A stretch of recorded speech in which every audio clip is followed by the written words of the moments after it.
"35 tahun yang lalu, ada seorang anak yang amat tekun dalam belajar dan melakukan segala kegiatan yang diberikan kepadanya.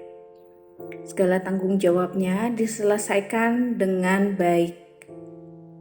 Suatu ketika, dia melihat sekitarnya. Di bangku SMP itu, ia mulai melihat kebiasaan teman-temannya mengerjakan PR di pagi hari, membuat contekan di bagian tertentu untuk bisa membantu mereka dalam mengerjakan ulangan tanpa harus bersusah payah untuk belajar. Kejadian-kejadian itu membuat sang anak berpikir bahwa apa yang dilakukan teman-temannya memudahkannya dalam meraih segala sesuatu. Ia pun akhirnya mengikuti itu. Kebiasaan ini berlanjut sejak SMP sampai ia lulus bangku sekolah.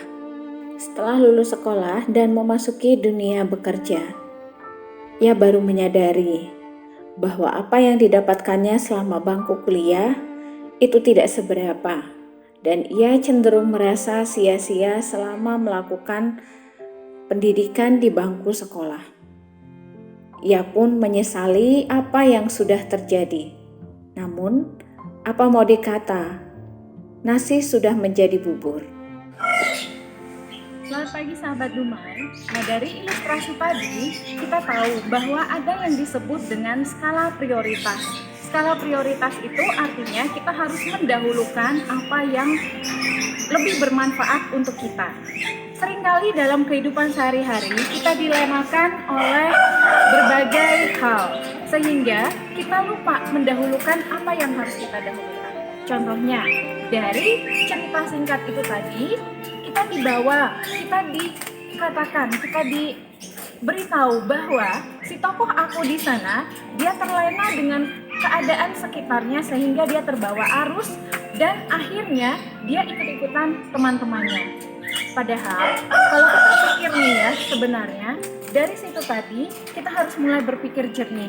Apa itu? Nah, kalau saya melakukan hal seperti teman-teman saya, dampaknya adalah panjang.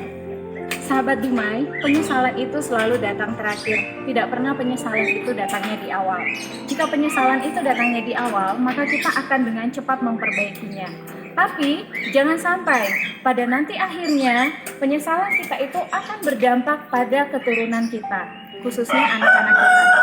Jangan sampai juga bahwa anak-anak kita yang merasakan akibat dari penyesalan kita dan mereka kita tuntut untuk sesuai dengan harapan kita, agar tidak melakukan kesalahan yang sama dengan mereka.